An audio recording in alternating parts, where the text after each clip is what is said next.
ഓം നമസ്തേ വാസുദേവായ. വനവാസത്തിന്റെ കഠിനമായ ദിവസങ്ങളിൽ പാണ്ഡവന്മാർ ധർമ്മബോധത്തോട് ജീവിച്ചു.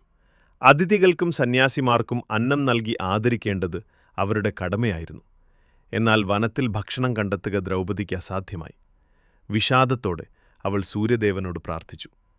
സൂര്യൻ അവളുടെ ഭക്തിയിൽ വിസ്മയപ്പെട്ടു. അവൾക്ക് ദാനം ചെയ്തു അക്ഷയപാത്രം, ഒരു ദിവ്യപാത്രം, അവൾ ഭക്ഷണം കഴിക്കുന്നതുവരെ ഒരിക്കലും ശൂന്യമാകാത്ത അത്ഭുതം. ആ ദിനം മുതൽ വനവാസത്തിൽ പോലും അനന്തമായ അന്നസമൃദ്ധി ഒഴുകി. എന്നാൽ വിധി വീണ്ടും പരീക്ഷിച്ചു. ദുര്യോധനൻ ദ്രൗപദിയെ അപമാനിക്കാനായി ദുർവാസ മഹർഷിയും ശിഷ്യന്മാരും പാണ്ഡവരുടെ അടുക്കൽ അയച്ചു. അന്ന് ദ്രൗപദി ഭക്ഷണം കഴിച്ചു കഴിഞ്ഞിരുന്നു. പാത്രം ശൂന്യമായിരുന്നു. ഭയത്തോടെ അവൾ കൃഷ്ണനോട് പ്രാർത്ഥിച്ചു. കൃഷ്ണൻ പാത്രമെടുത്തു.